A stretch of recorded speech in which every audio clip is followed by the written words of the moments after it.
But you boxers, you guys make enough money where you'd probably almost be taking a pay cut to go do mixed martial arts. I would, but it would add to the storyline. Yes, it would definitely add to the storyline.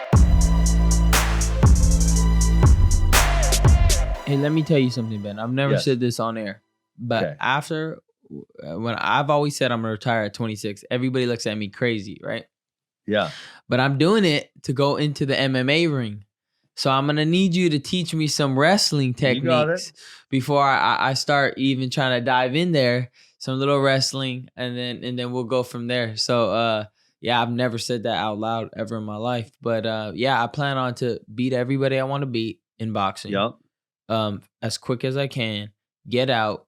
Of course, I could dive back for big opportunities, but I want to show the world that I not only can I box, I feel like I could become the best warrior in the world. So nobody has ever dominated boxing and then try to dominate UFC. They've done it later on in their career when they're already done, but never when they're still fresh and they still have some juice left in them. Has there ever been a high level boxer, not a boxer, but a high level boxer that has went to MMA? James Toney went and fought. Don't do that to yourself. I'm just saying. He's the only one that was technically high level, but like Ryan said, he wasn't. But I take it. But here's the thing: I wouldn't do it unless I knew that I could compete. I wouldn't go in there with a blind eye. And just thinking that I'm just going to lay my hands on them, they're going to go to sleep, which can happen. But I need to know how to either get away from a takedown, take a leg kick, because my biggest thing is your leg is right there to get kicked at all times.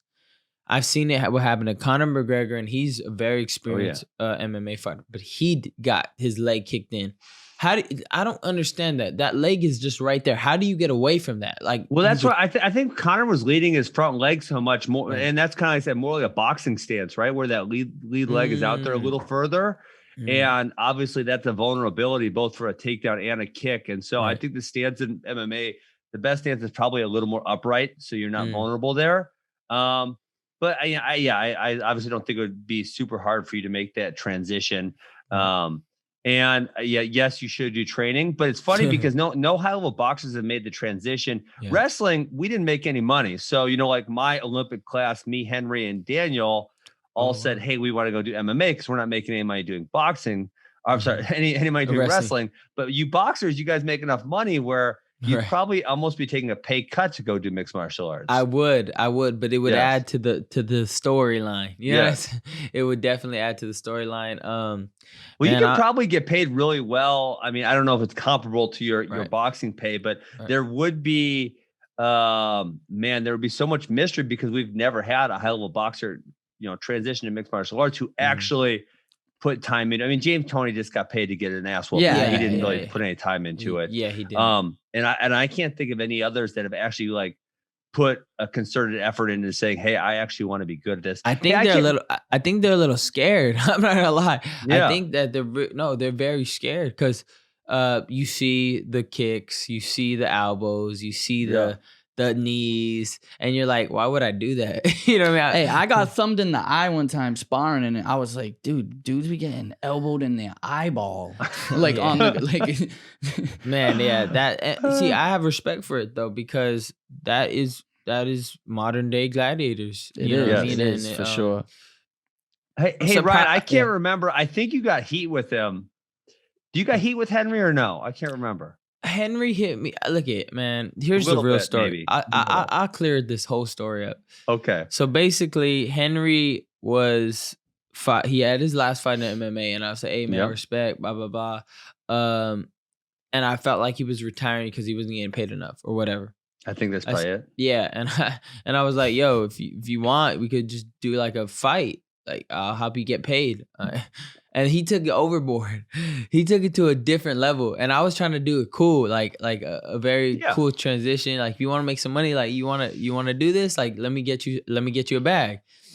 And he just really pushed for that fight too much. And I kind of had to pull it back because I'm like, you know what? Henry thinks Henry was trying to make it seem like I was calling him out when it wasn't like that. You know what I mean? I was like, hey man, I don't mess with that. Like, Let's just set up the fight and get it on. You know what I mean? But don't make up a story like I'm trying to call you out. I have bigger fish to fry in boxing other than you. I would do it just to help you out. I was being a nice guy.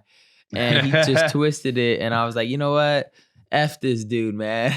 Dang. No, man. Yeah, I thought because he would be, if you consider a real transition to mixed martial arts, he would be a good guy to help you out training wise. Because he's a great brain also. I mean, he figured out wrestling. He won an Olympic gold medal. He won a UFC belt in mixed martial arts. He understands combat sports. He gets it. He's super smart. And he would probably be, and he loves boxing too. So I'm sure he would be able to like help you say, well, you can't do this because of the takedown. You can't do this because of the kick, that type of stuff. Let's do it. I mean, I'm down to hang out with both of you guys. Yeah. And you guys turned me into a monster. I got Henry Cejudo and Ben Askren in my corner. That's pretty devastating to me. That would be sick. That would be sick.